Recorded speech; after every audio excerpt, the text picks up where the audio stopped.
Sometimes judged कि आप लोगों की लाइफ प्रिविलेज्ड होती है?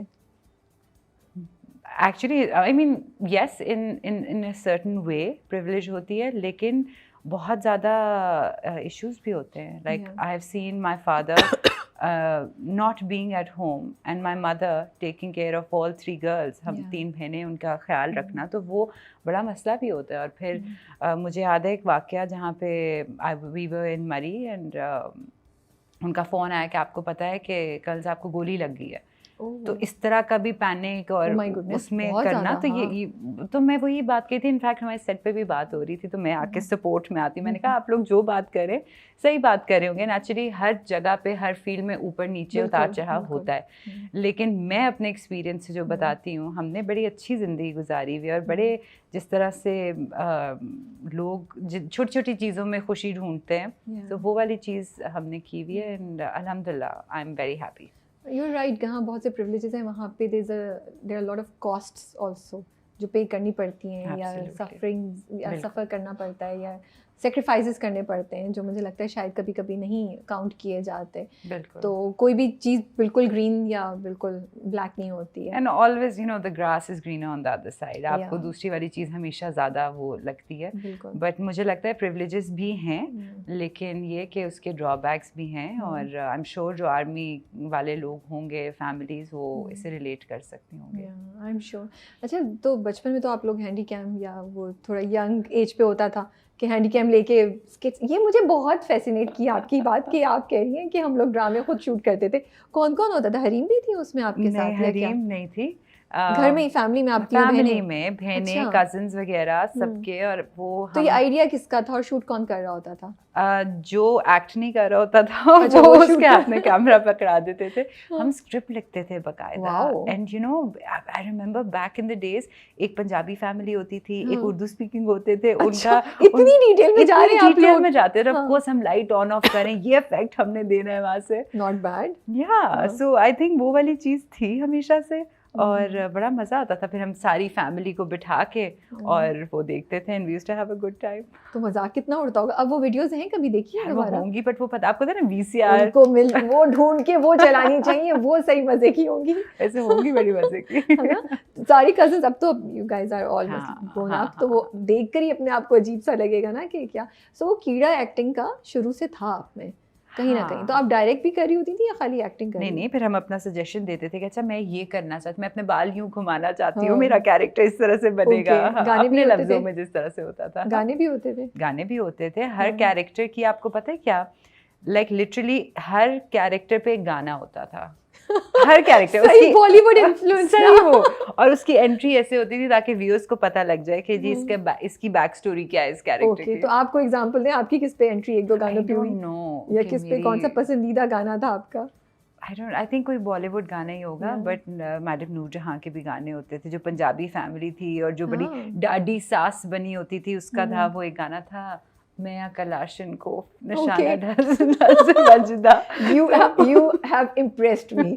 क्योंकि पहली बात तो ये कि मैडम नूरजहां के गाने पंजाबी फैमिली, फिर पंजाबी गाना वो भी क्लाशन कोफ वाला, ये बड़ा कोई टिपिकल, मतलब it's not something very famous ना. मुझे तो नहीं पता, बट मैं अज्यूम कर रही हूँ कि ये कोई होगा किसी फिल्म का. तो आप लोगों की तो काफी एक्सपोजर था भाई. और हमने पूरा चूज किया हुआ था कि अच्छा ये बड़ी डाडी है तो इसको ऐसे दिखाना है full. Is it because Pakistan वो एकेडमी, ये जो एरियाज होते हैं मिलिट्री एरियाज, वहाँ पे सिनेमाज में पाकिस्तानी मूवीज दिखाई जाती हैं, इस वजह से आपका एक्सपोजर इतना ज़्यादा था? नहीं, एक्चुअली नहीं, ऐसा तो कुछ नहीं. आई डोंट रिमेम्बर कि मैं सिनेमा में जाके मैंने इतनी मूवीज़ देखी हूँ. ऐसे कोई 2-3 देखी होंगी. मुझे याद है यहाँ पे एक ड्राइव इन सिनेमा होता था कराची में. वहाँ पे एक निकाह लगी थी मूवी, पाकिस्तानी मूवी. वो मुझे याद है. But I don't think so it's because of that.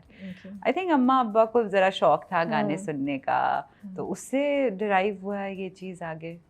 And are you the youngest, the middle child? और आई एम द यंगेस्ट. ओ लाडली. फिर तो जी लाडली. तो अब घर वालों का क्या रिएक्शन था जब आपने सोचा कि मैंने एक्टिंग में जाना है? तो वर दे ओके, स्पेशली योर फादर?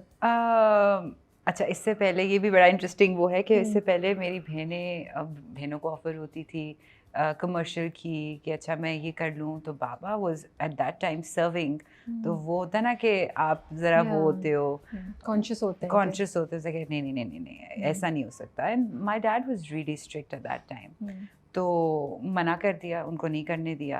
मेरे टाइम पे आके एक्चुअली वो फिर बड़े भी हो जाते हैं ना, उनको होता है कि कितना रोके अब इसको, बट मेरा they've always thought that I've been the wiser child, और मे बी पता नहीं, बट मुझे उन्होंने कहा कि आप जाके देखो।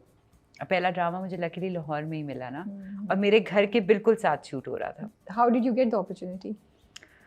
ये भी स्टोरी है। हाँ, तो सुनने के लिए तो बैठे आज हम आपकी कहानियां सुनने के लिए बैठे। Kinza hello, wake up call. मैं हरीम को एक्चुअली ऐसे ही डब स्मैश दिखा रही थी अपने ना, डब स्मैश का ज़माना था, तो उसने देखा, उसने कहा Kinju I think you can do it. मैंने कहा अच्छा, you think so I can do it? हाँ हाँ हाँ। तो एक आपको एक्नॉलेजमेंट मिल जाती है ना एक एक्टर से। फिर मैंने वही डब स्मैश भेजा आगे, तो उस पर मुझे एक ऑडिशन मिल गया। ओके। फिर मैंने जियो वालों रैंडमली भेज दिया या किसी को स्पेसिफिक? नहीं, किसी को बोला कि अच्छा आगे फॉरवर्ड कर देना, जो भी कोई लिंक था या व्हाटएवर। तो 2 महीने के बाद मुझे ऑडिशन की कॉल आई, उन्होंने कहा कि कराची। तो मैंने कहा नहीं, कराची तो नहीं मैंने जाना क्योंकि ऑफ कोर्स एक नया होता है और आपको पता भी नहीं होता है। मैंने कहा नहीं कराची। मैंने कहा चले आप लाहौर के ऑफिस जाके ऑडिशन दे दें। फिर मैंने ऑडिशन दिया जाके, एंड आई गॉट सिलेक्टेड उसमें, और फिर वहाँ से अल्हम्दुलिल्लाह द जर्नी बिगैन। तो Hareem and you have been बचपन की दोस्त हैं, राइट? आप और हरीम बचपन की दोस्त हैं। तो कभी हरीम को देखते हुए, क्योंकि हरीम तो बहुत अरसे से करी हैं, उन्होंने प्रोडक्शन भी की हुई है, वो इन्वॉल्व भी रही हैं काफ़ी चीज़ों में, यू नो, थिएटर में भी एंड एवरीथिंग। तो आपको कभी हुआ नहीं था कि मैं जाऊँ इस साइड पे हरीम को देखे? कभी नहीं हुई ये हुड़क नहीं आई अंदर? नहीं, ऐसा कभी। आई वाज वेरी क्लियर कि मुझे जॉब नहीं करनी। मेरी दूसरी बहन जो थी वो डिज़ाइनर बन रही था, कि ये भी बोरिंग है, आर्ट्स में ड्रॉ तो कुछ सही होता नहीं है। But I just wanted to be like, I knew this thing about me कि क्रिएटिव साइड है। I write, I don't know if I write very well, but I do write also. तो writing था, फिर थोड़ा बहुत dance का भी शौक है, फिर एक्टिंग तो थी ही नहीं। होता है ना कि आप बोलो कि अच्छा मैं बहुत एक्ट कर सकती हूँ, वो वाली चीज़ नहीं थी, मतलब मुझे नहीं पता था उसका। नहीं, हरीम को मैं अप्रिशिएट बड़ा करती थी। मुझे याद है इसका 14 अगस्त हम देखने गए थे थिएटर जो शो था, और it was amazing and I was a fan. I was like यार you are so real, you are so real.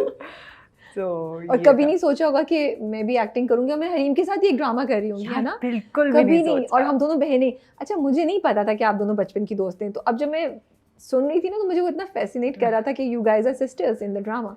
But अच्छा, तो इस तरह पहला ड्रामा आपको मिला, एंड तो फिर क्यों करना चाह रही थी? शौक क्यों हो रहा था? जब आप बचपन से भी शौक नहीं है, कहीं नज़र भी नहीं आ रहा, वो एक छुपा हुआ आपके अंदर एक टैलेंट हमें नज़र आ रहा है, लेकिन आप खुद अवेयर नहीं थी। सो मैं अवेयर नहीं थी, वो डब स्मैश की वजह से। I will blame it on Dubsmash. What was it in it that you said अच्छा let me give it a try? यार पता है क्या राबे, हम एक्नॉलेजमेंट के लिए तरसे हुए लोग होते हैं, ठीक है? हमें कोई कह देना अच्छा यार तुम अच्छी लग रही हो, मगर अच्छा इसका मतलब है कि मैं अच्छी लग सकती हूँ, यू नो। एक तो होता है सेल्फ अवेयरनेस, एक होता है दूसरे बंदे ने आपकी तारीफ कर दी तो आपको लगता है कि okay you know I have this and maybe I need to polish it a bit. So वो चीज़ मुझे जब पता लगा, फिर मैंने हरीम के अलावा भी 1-2 लोगों से पूछा, तो उन्होंने कहा कि नहीं यू वेरी नेचुरल। ये चीज़ मुझे पता लगी, तो मैंने कहा ओके Why not? ट्राई करते हैं। ट्राई करते हैं। तो अब्बा को कैसे बताया जाके, परमिशन कैसे ली? यार बाबा ना चेंज हो गए थे I think with passage of time. 2 बहनों पे ज़रा रोब और जोर, यू नो, जिस तरह के भी स्ट्रिक्ट पेरेंट्स होते हैं, तो उस टाइम कूल डाउन हो गए थे। उन्होंने कहा यू नो बेटर, आप जाके देखो, आपको सही लगता है तो ठीक है, अगर आपको नहीं सही लगेगा तो उसके बाद खत ना करना। तो मैंने कहा ठीक है। So it was very fair deal.